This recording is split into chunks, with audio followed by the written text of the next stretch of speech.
Good morning. You are now onto the lifestyle segment on the weekend show. Today we'll be talking about crimes, security in a country, and how it affects all of us. And today we are having this conversation with Dr. Jacob Sadu. He is the Executive Director of Prison Fellowship Nigeria. You're really welcome to the show. It's a pleasure to have you this morning. Thank you, Lucy.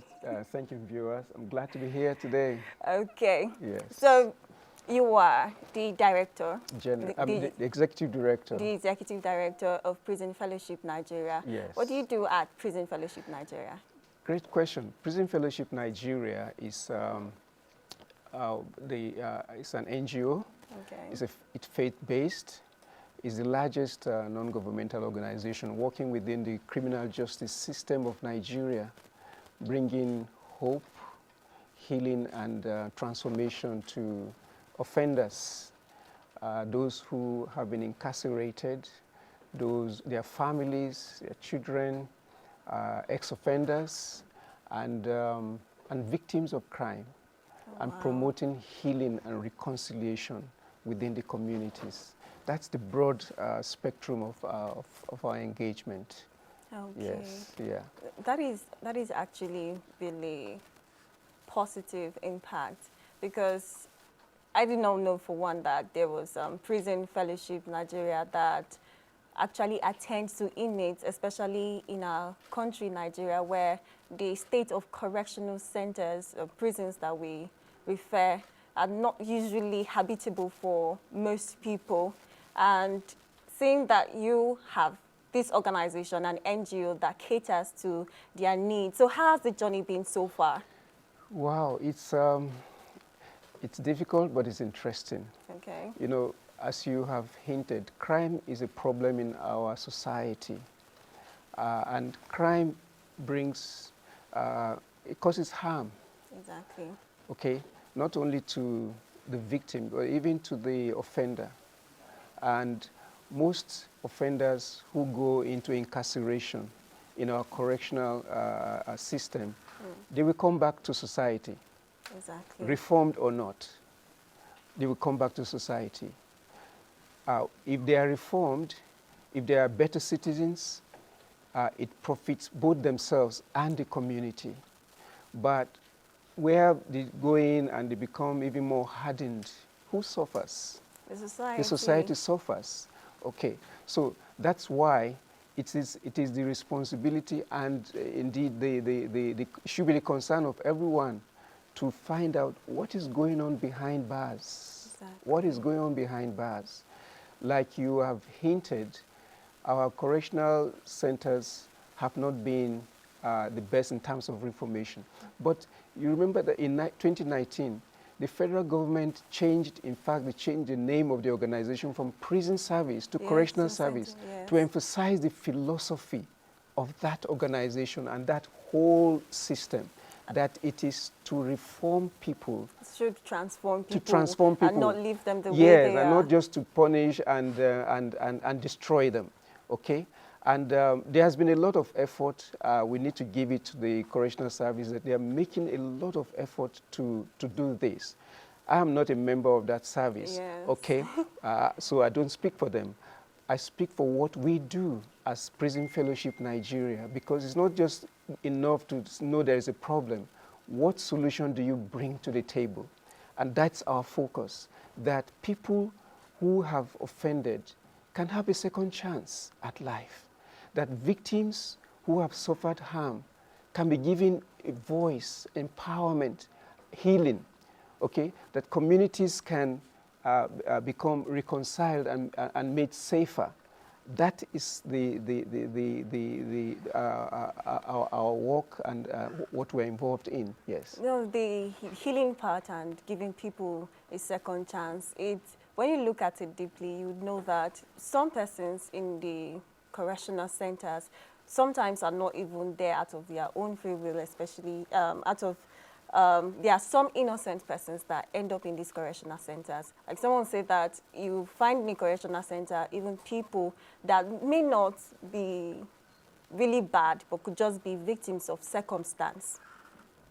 And what you said about healing and transforming these people actually really touched me, because it would be injustice for us to just look at everyone in the correctional centers as really bad people that do not have a place in society anymore. If the justice system actually that works and they are able to be transformed before coming back, integrating into the society. Have you had any form of success since your establishment as an NGO? A few success stories to share with us. Yes, yes, yes. We, you know, and I'm emphasizing the yes, because, you know, we have a lot of cases of people who have been transformed, people who have been reconciled. First of all, it's not everybody who is incarcerated that is guilty. You know, unfortunately, you may have some people who are innocent. Are innocent. All right, but that's not our issue now. Yeah. People who are there, even if they're guilty, okay, they need hope and transformation. The classical story that I tell people is about a man that we found in the correctional center, you know, years back. He got in because of theft. Oh, goodness. All right. Yes. He was an accountant, and when we came in contact with him, we're a Christian organization, so. He became more interested. He gave his life to Christ. He became changed. And when he came out, we helped him to secure employment. Oh, that's okay? really wonderful. As an accountant with an organization that trusted us to hire him. From being a theft to an accountant. Yes. Now, after working with this organization headed by or owned by a Muslim, remember, this man is a Christian. Yeah. This organization is owned by a Muslim, was owned by a Muslim. And after working for him for a number of years, the man felt, that is the former inmate now, felt he wanted to become a pastor. So he wanted to go to Bible college. Oh, wow. And he told his boss, "Sir, I want to resign." The boss tried to persuade him. He said, "Look, I'm convinced I want to go." Classical All right? story indeed, yes. Yeah, he says, "I want to go." At the end, the boss told him, he said, I won't call his name now. He said, "I will release you on one condition, that you will recommend your replacement." That is a kind of, the kind of trust that he built, you know, from being a criminal to becoming somebody so trustworthy, that another person of a different religion, you know, could ask him, "Name your replacement." And that is what excellence does. Exactly, right? exactly. So we do have countless success stories, Oh, wow. okay, of our impact. You know, we are involved in, we have behavior modification programs that we run in the correctional centers. We run discipleship programs. We run victim awareness programs. You know, we run restorative justice programs. Oh, wow. We have a pre-release empowerment program. We call it the Onesimus Project, in which we target inmates that have between 6 months to 12 months to discharge. Okay. We select them, build into them practical life skills, Oh, wow. business skills, psychosocial skills, you know, and help them, prepare them deliberately for society. Okay? And I tell you, the recidivism rate in Nigerian correctional system is still hovering around 60%. But within the cohort that we work with, it is less than 10%. Wow. That is those who come out, reoffend, Yes. and go back to It's less than 10%. It's less than 10%. That is actually a lot of success that Yes, you have exactly. gained over the years. Yes. So moving on, let us discuss the challenges that you have faced in having to go to these correctional centers, do all of your rehabilitation programs. What are the challenges that you can point out for us? Huge challenges, huge challenges. There is, and I want to focus on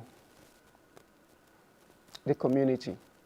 I want to focus on the community, okay?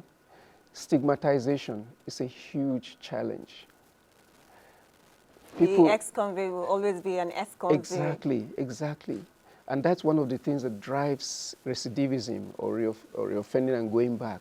Because when somebody goes into incarceration, he's going to serve a punishment, all right? Even when he's reformed and he comes out and everybody is skeptical, suspicious, they don't want to, they're not welcoming, Exactly. all right? Even tell your kids, like, don't go close to this person. Yeah, exactly, you know. So he starts to say, oh, who are the people who welcome me? Then he deflects back to his criminal company and back to the corrections where he's always, to the corrections where he's always welcome. I feel like he has people among Yes, so stigmatization is one thing. And it's not like one is promoting criminal behavior or so. We want to kill the crime, not the criminal. Not the criminal. You know, you want to you want to give a second chance. All right. It has to do with awareness and our whole attitude to people and to life. God gives everybody a second chance. Exactly. Lucy, if God should expose everything about us, where are we going to be? No, that actually reminds me of where if the Lord should mark our guilt, who would survive? You see, I decided to put it in a non-religious way. You know, but that's it, and that's serious. So stigmatization. I want to appeal to people to give people a second chance. People need a second chance. God gives it to us, all right? Of course, there is the challenge of resources, you know, yes. No, you cannot leave that out, especially in the current economic crisis. Exactly, resources, you know. We do a lot, and we will do a lot more if we get people, organizations to support us, churches, you know, to support us financially. And in other ways. There is also the challenge of even human resource, okay? Because you do need people, you do need feet on ground, people volunteering with their hearts. It can be a thankless job, okay? Some people ask me, Jacob, what are you doing in that place? What are you doing in that place? But I tell you, wherever there are human beings, God's love seeks for them. God's love seeks for them. So these are some of our problems. But we don't let our problems crush us. Indeed, we make efforts to override them. Your vision to continue. Like this week, we're going to be having what they call the National Week of Prayers. Okay. Yes, National Week of Prayers. This is our flyer for the National Week of Prayers. I'll give it to you, Lucy. All right. You know, it's a week of prayers in which we are mobilizing everyone, churches, individuals, organizations, to focus prayers on people in incarceration, their families, their children. And I'll tell you about the work we do with children of prisoners. Yes, their families, their children, the victims of crime, and the criminal justice system. Nigeria's criminal justice system is crying for reform. See, Lucy, there are about 80,000 plus inmates in Nigeria's correctional. 80,000. Yeah, 80,000.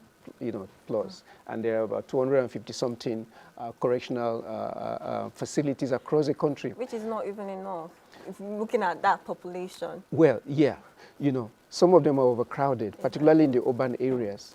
Okay, but do you know, scandalously, that out of these 80,000, over between 60 and 65% are people who are awaiting trial. Up to 60%. Of Yes, they are awaiting trial. They are not convicted. Some of them, they are awaiting trial over the number of years they would have served if they were convicted. And that does not speak well for our judicial system. It does not speak well for our criminal justice system. It grinds slowly. Some people are lost within it. So they need prayers, you know, judges, police, correctional officers, prosecutors, defense attorneys. Everybody needs prayers. And that's why we're setting this week apart as a week of prayers to focus attention on this whole system. Because somebody said, the way you can judge a nation by the way it treats its least disadvantaged. You can That judge is it. a nation Yes. by the way it treats Yes. its least disadvantaged. Disadvantaged. That is actually a very good point to leave it Yes. there. Yes. So what can our viewers, people that are watching, what can we do to help this movement of rehabilitating the people, because they are also members of society that are incarcerated or being in correctional centers? What can the average Nigerian do? What can the government do? What can individuals do? Yes. What can you do? I told you that we even have a program targeted at the children of inmates. Yes. Okay. I'm trying not to use the word prisoners because legally in Nigeria we no longer have prisoners. You know, we have people in inmates of correctional centers because yes. Nigeria wants to emphasize that these people are for reformation, are to be reformed, not just abandoned there.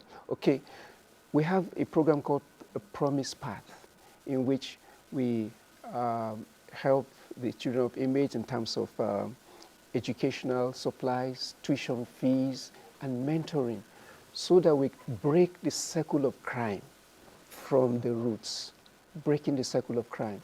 And our listeners can contribute to breaking the circle of crime in different ways. Pray. Okay. Like we have the week of prayer. Okay. We are calling on churches to pray. Okay. Become aware. All right. Give. Okay. We're looking, and part of our prayer is we're going to be looking for people who can give us 1 million naira, but even 1,000 naira, all right, consistently given makes a difference. So we need people who will give, and we need volunteers. Okay. We need volunteers, people with a heart for the downtrodden. Okay. Thank you so much. Thank you so much. It has been a wonderful conversation here with Dr. Jacob Sado. He is the Executive Director of Prison Fellowship Nigeria. Very good conversation we have had on the state of inmates in correctional centers here in Nigeria. And from him, we've heard that you can volunteer, you can be part of the movement by giving, by praying. You can even contribute to security and crime prevention from wherever you are in your homes. You can tell the next person that, okay, there are some persons in correctional centers that need help. They're also part of society. And this is where we are going to leave it here on the lifestyle segment. Coming up, we still have breakfast segment. Don't go anywhere.